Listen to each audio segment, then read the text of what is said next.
Turning in safely to the Earth. Tranquility Base here. The Eagle has landed.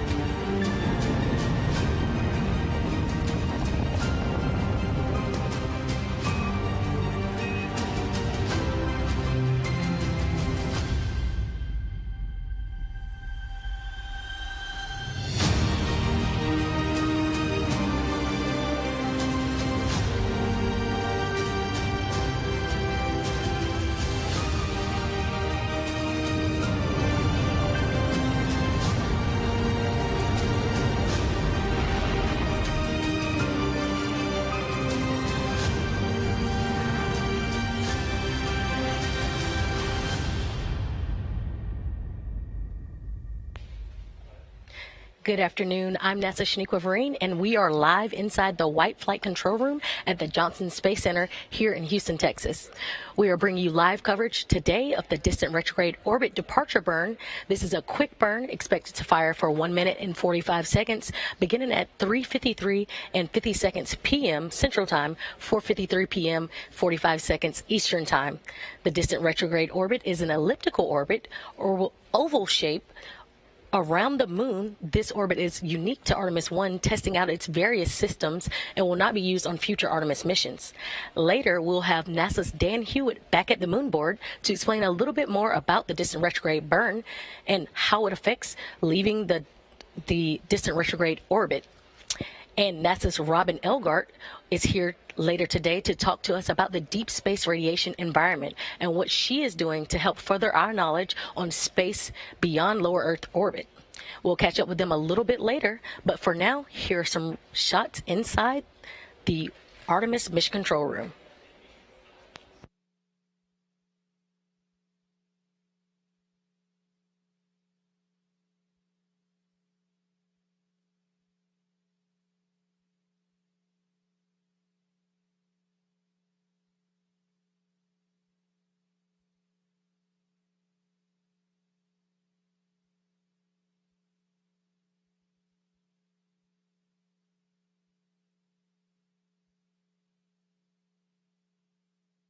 And we're hoping for some views from Orion a little bit later. Currently, you're seeing the arrow tracker used to track Orion.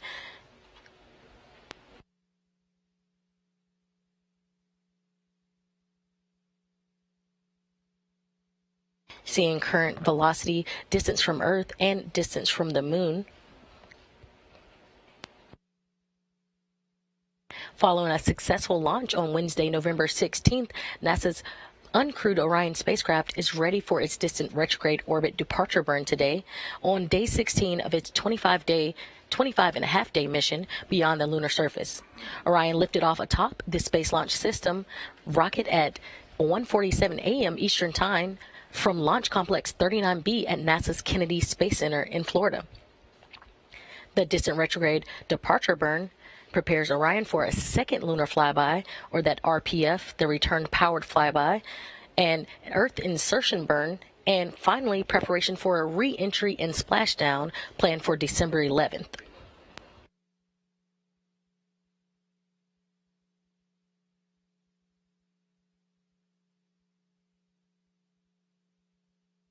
So as we recap some of the milestones thus far for Orion, on November 21st, Orion performed an outbound powered flyby burn, the first of two maneuvers required to enter DRO, or the distant retrograde orbit, the second being the insertion burn that happened later that week on November 25th.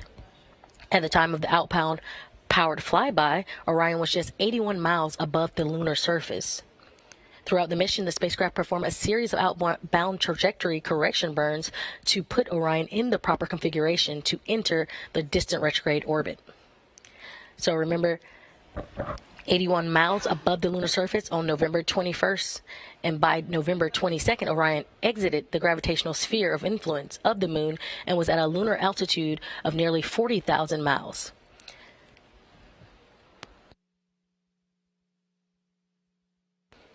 Orion surpassed the distance record for a mission with a spacecraft designed to carry humans to deep space and back to Earth at 7:42 a.m. Saturday, November 26. That record was set during the Apollo 13 mission at 655 miles from our home planet. On November 28th, flight day 13 for Orion, it reached its maximum distance from Earth during the Artemis I mission, and it was at 268,563 miles away from the home planet. And finally, on November 30th, just yesterday, teams polled go for Orion to exit the distant retrograde orbit. Today, we are live covering the distant retrograde orbit departure burn, or the DRD, which will bring Orion out of the distant retrograde orbit to prepare Orion for a splashdown back on Earth. Again, splashdown is planned for December 11th.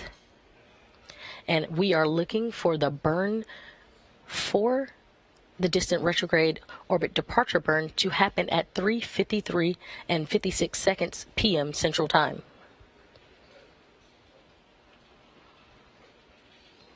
Again, let's get a little insight from NASA's Dan Hewitt at the moon board. It's been a fantastic mission, but all great things must come to an end. It is time for Orion to leave its orbit around the moon and come home. So we are getting ready for distant retrograde departure. This is going to be a firing of those engines on the European service module to actually commit us to leaving the lunar orbit and coming back towards Earth.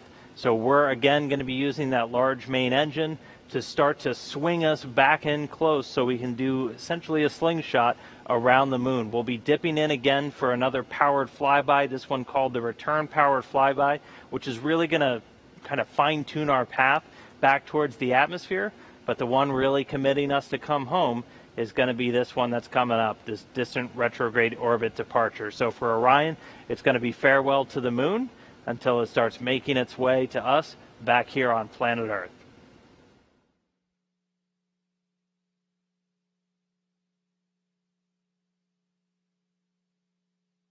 Back inside the Artemis Mission Control Room, or the White Flight Control Room here at Johnson Space Center, we see the control room, and we have lead flight director for Artemis I mission, Rick LeBrode, and his team monitoring and preparing for this upcoming distant retrograde orbit departure burn.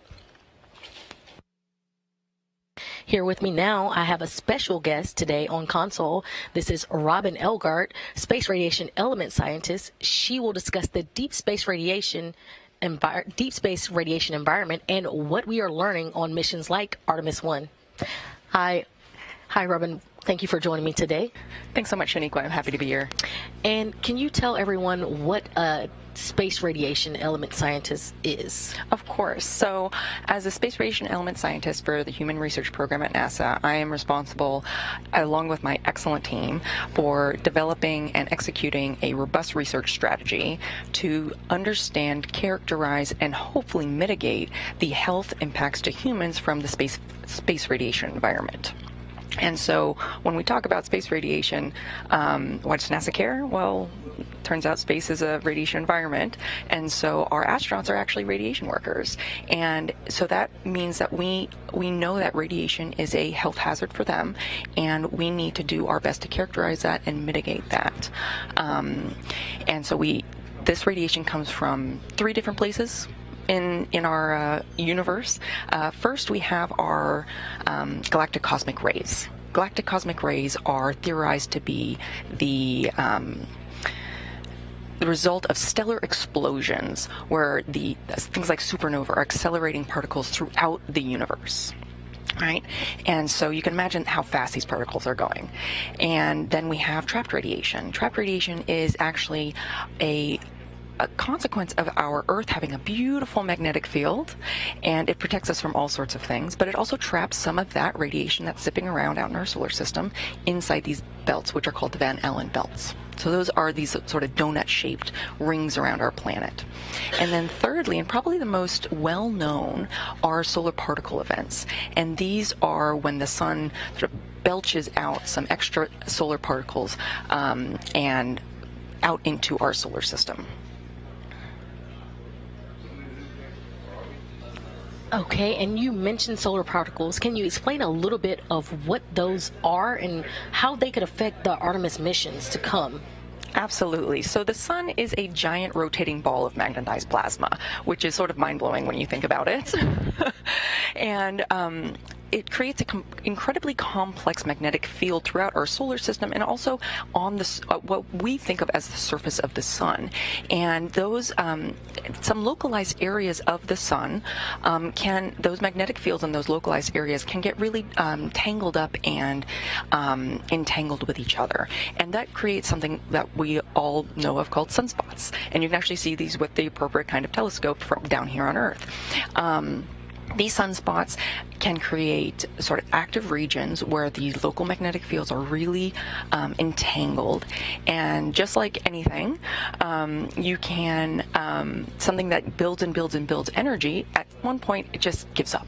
And so these magnetic fields, they break and they reconnect down into a lower energy state. That energy has to go somewhere. And so that energy is released as this huge amount of energy release, some of which can actually push particles out from the solar corona, as well as the particles out in the solar system out into the solar system. And so that's what's called a solar particle event, when those particles are accelerated out from the sun out into the solar system.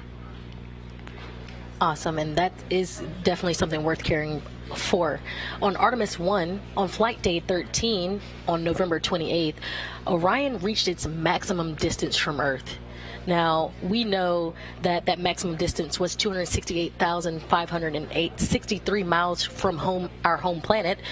How will being further from Earth affect our crew on future Artemis missions? That's a great question. So because those Van Allen belts that surround Earth and protect us from things, beyond those, the crew will no longer have protection from galactic cosmic rays, those particles that are accelerated because of supernova, or those solar particle events. So if there's a solar particle event headed your direction and you're outside the Van Allen belts, you have no protection from our beautiful, snuggly Van Allen belts anymore, right? And so them being further away from Earth means that in mission, real-time monitoring of the solar environment is really important, because if you are going to be exposed to these solar events, we have to have some way to shield it, because even though we can't shield from galactic cosmic rays, we can shield from solar particle events relatively effectively, and it doesn't take much. So our operational team, the Space Radiation Analysis Group, or SRAG, they've actually developed an awesome protocol, which is to build a storm shelter. And I think we have a great video that demonstrates what this looks like. My name is Jessica Voss, and this is Anne McLean, and we are here today helping the designers of the Orion capsule evaluate the ability to protect their crew from radiation. Radiation, as you know, is really harmful, and so the whole point is for us to get into a really cool little shelter and take all the equipment we have in this capsule and put it over us as best as possible. And we have to make sure it's stowed and that we are safe and we have everything we need in terms of supplies down in this awesome little bay. So you can see there, they build this, basically is what a what amounts to a pillow fort and putting all of that mass around them to keep those lower energy particles from solar particle events out of their little pillow fort there and keep them sheltered from that storm. And you're saying pillow fort, but the pillow fort is stowage bags and different things that are already in Orion for the crew, and they're using that during a solar particle event to protect themselves. That's exactly right. And so they can hang out in that little area for the entirety of the event. Of course, they can come in and out of that shelter. They don't need to stand there the whole time, but we want them to spend as much time as they feasibly can inside that shelter. And it's just using stuff that we already have on board to sort of even out that mass distribution. Gotcha. And so as far as protection goes, again, for our astronauts on future missions, we know this is an uncrewed mission, but future missions will have astronauts aboard. What can we expect beyond this for astronaut protection in terms of radiation? Great question. So like you said, this is it's uncrewed, but even on these first short-term missions, we are still learning things about the radiation environment. We have a radiation detector up there now, HERA, which is constantly taking data right now, and we're actually seeing how those what makes that pillow fort. We have a sensor in there right now, and we can see that it actually is providing protection compared to the sensor that is outside of that bay when they transited through the Van Allen belts, because it's a similar type of radiation to solar particle events. But moving forward, the uniqueness of the space radiation environment really makes for a hefty challenge when it comes to doing research down here on the ground. So we don't have the same amount of protection strategies up in space as we do down here on the ground. Usually when you're in a radiation oncology department, you have time, distance, and shielding. Well, in space, you can't get away from the solar radiation and the galactic cosmic rays, and you can't really shield it either. So the only thing we have is time. But of course, if we're talking about a year mission to the moon, we're talking about 3 years mission to Mars, time starts to become a problem too. So that's where the space radiation element is coming up with new strategies of how we might be able to protect the crew, which includes things like health monitoring, early disease screening for the things that we are concerned about, including cancer, cardiovascular disease, immune changes, and potentially even neurocognitive defects, as well as looking for some sort of compound-based countermeasure that can help the body protect itself from that biological damage. We might not be able to stop the physics, but we might be able to help the biology. That's amazing. I know our crew will need to be protected from those rays as we enter into future Artemis missions. On our future missions, we talked about the protection, we talked about space radiation. Is there anything left that we didn't talk about that would be relevant to what we're learning about space radiation on this mission or even future missions that are planned? On this mission in particular, I really just want to give a huge shout out to our operational team, the Space Radiation Analysis Group, because they have worked so hard on getting their detectors up to speed, and they're really starting to see their models play out. They saw when Orion went behind the moon and came back out, and we finally got that signal again. Sure enough, there was a 30% drop because of the moon itself providing shielding to the capsule. And so just a really huge shout out to that team, because they have done an amazing work. They're working 24-hour console to support this mission, and they really deserve mad props. Thank you very much, and thank you, Robin, for coming and joining us here today, telling us a little bit about the deep space radiation environment and why it's important to the Artemis missions overall. Thank you so much, Shaniqua. Happy to be here. Thank you.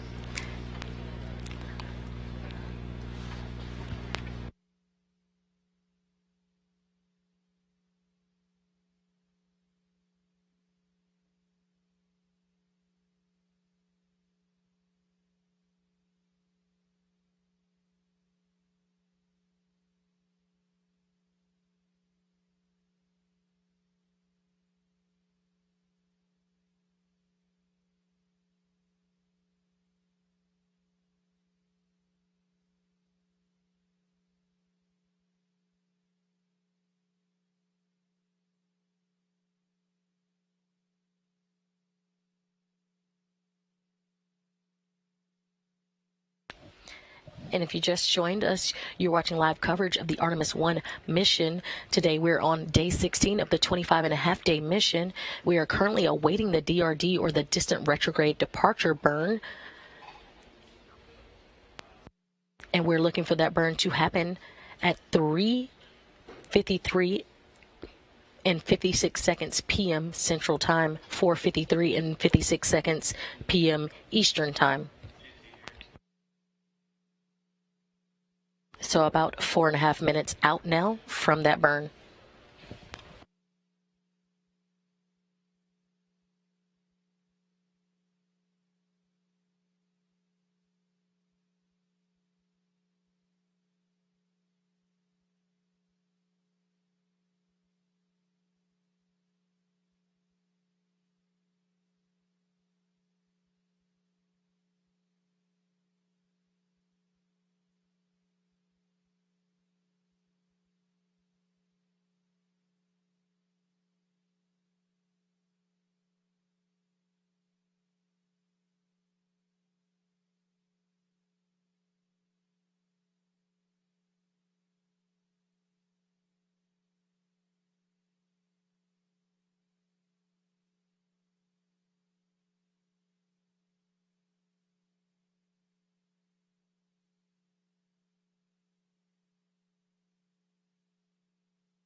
If you're just joining us, we're live inside the White Flight Control Room at the Johnson Space Center.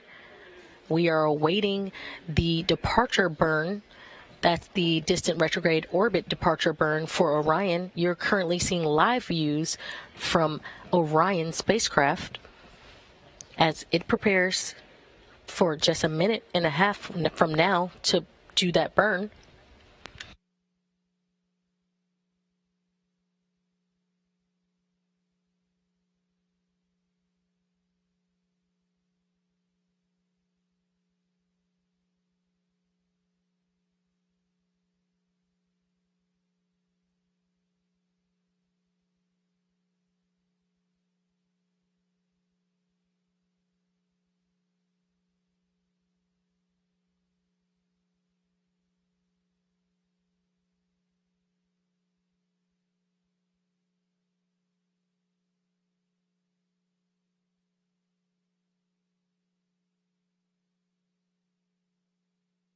And just about 10 seconds away from that burn beginning.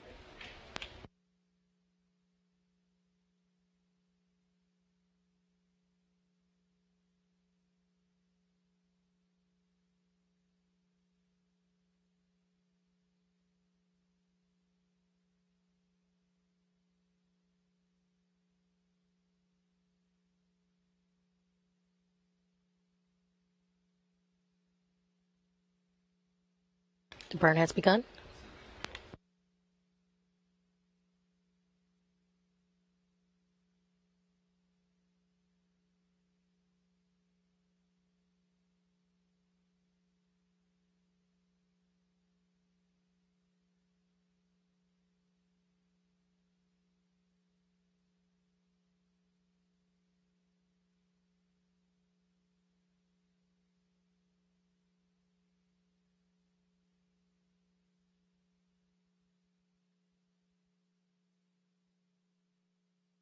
And we're halfway through the burn.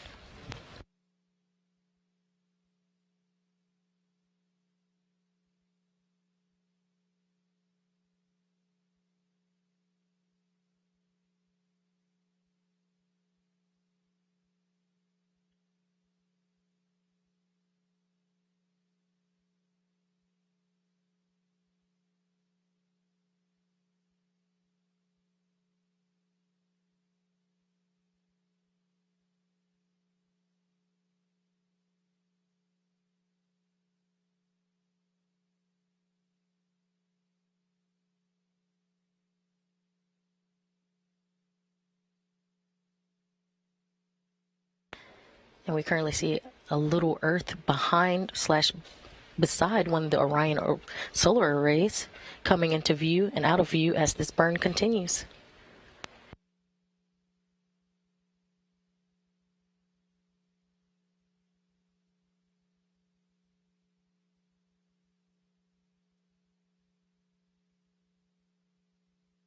And a nominal burn has been called in the room.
And with a nominal distant retrograde orbit departure burn, Orion will leave its distant retrograde orbit, preparing Orion for a second lunar flyby, that return-powered flyby burn that we discussed earlier, an Earth insertion burn, and finally preparation for re-entry and splashdown planned for December 11th.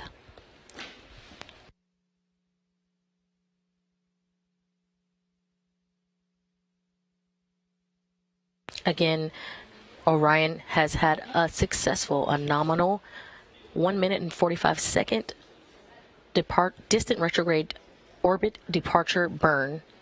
And with that, we'll wrap coverage for today.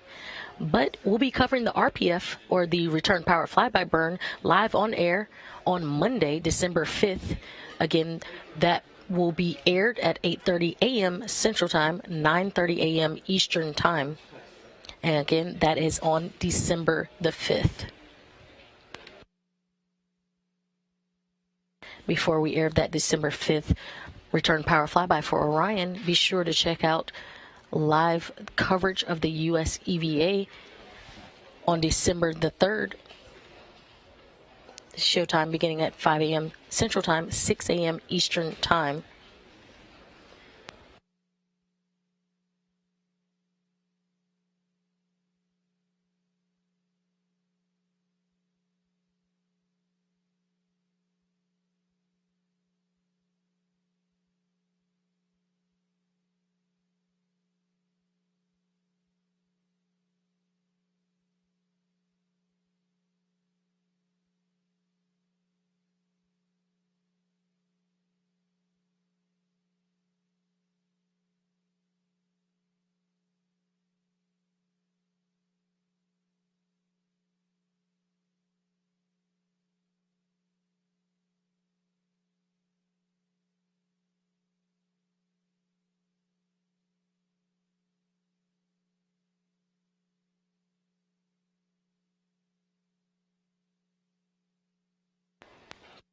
Our live views from Orion have gone.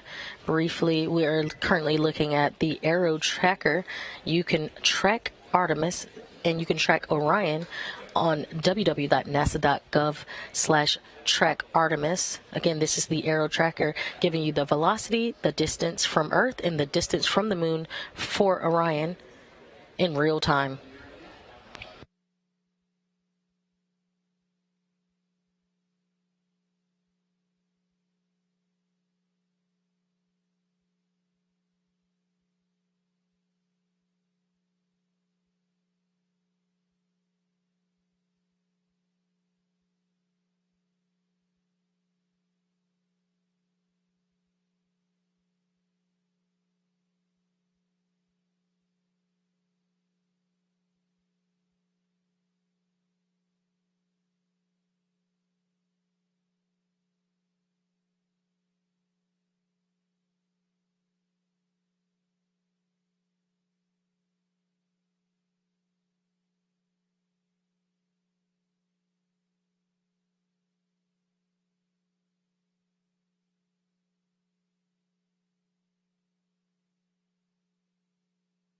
Again, we had a nominal distant retrograde orbit departure burn. Orion will leave its distant retrograde orbit, preparing Orion for a second lunar flyby, an Earth insertion burn, and finally preparation for re-entry and splashdown planned for December 11th. That'll end our coverage there. However, we'll be covering the RPF burn live on air on Monday, December 5th, beginning at 8 a.m. Central Time, 9 a.m. Eastern Time.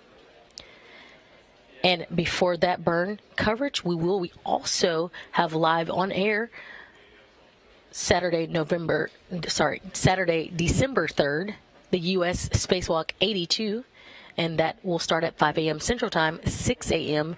Eastern Time. And be sure to follow along with our daily blog posts as Orion continues its journey to the moon and beyond and prepares for its trip back home. Follow the blogs at blogs.nasa.gov/Artemis. Again, thank you for joining us, and that'll wrap coverage for today. This is Mission Control, Houston.